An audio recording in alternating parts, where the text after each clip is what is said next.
hadda waxaa khadka si toos ah daawadayaal ugu jira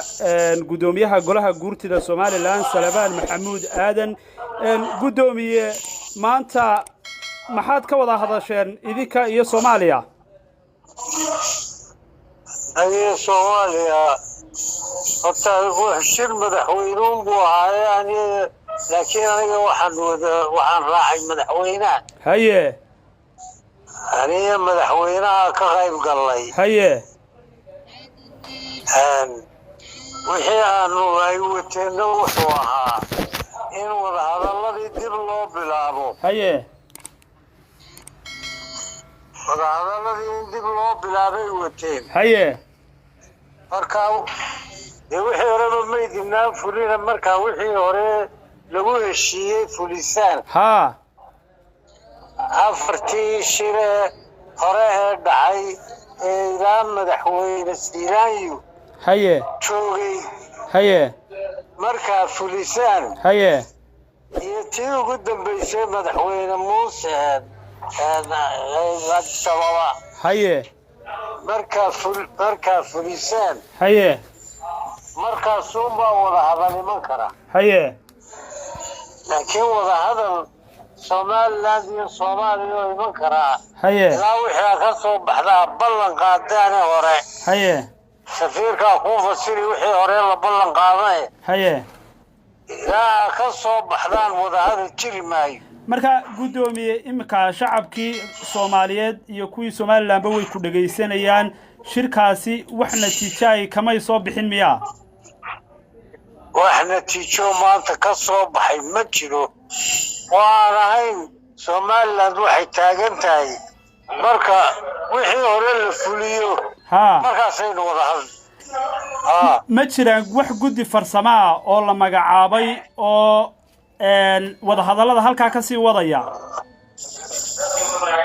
marka ay fuliyaan waxa kan wixii hore lagu heshiiyay markay fuliyaan markaasay furmi karaan laakiin hadda wax laga wada hadlayaa ma jiro wada hadalladan Mareykanka iyo Ethiopia ayaa goobjoog ka ahaa iyaga doorkoodu muxuu ahaa Mareykanka waxaan riixayay haye Mareykanka dawladdan farmaajo iibinayay haye هذا ودي أنا ساتيدا ودي بسيدا ودي ميسيدي هيه وكان دور الشباب ديرية هيه مركان مريكان كادين كان قعان سيني هيه سيقاو حدوري أنا يصوب بحضو وذا هذا الذي دبه بلامن سومالي لاندية سوماليا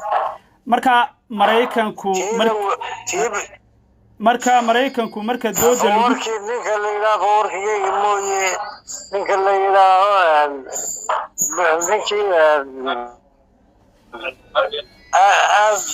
Abi Ahmed waa ku gacan siinay marka Mareykanka iyo Ethiopia iyo farmaajo isku dhinac bay ahaayeen miya ayoolaysa farmaajo madaxweyne farmaajo Ethiopia iyo Mareykanku ma isku dhinac bay ahaayeen Ethiopia iyo Mareykanku waxay iibinayeen in haye in la sheelo laga wada hadlay kala hadli doona haye marka goorma ayaad soo baxaysaan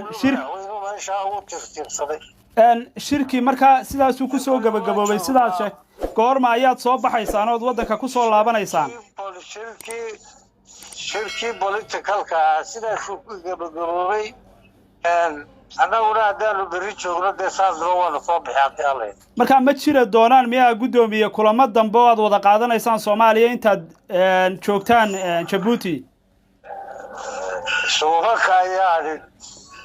aad baad mahadsantahay kaasi waxa uu ahaa gudoomiyaha golaha guurtida Soomaaliland Salabaan Maxamuud Aadan oo khadka telefoonka igu waramayay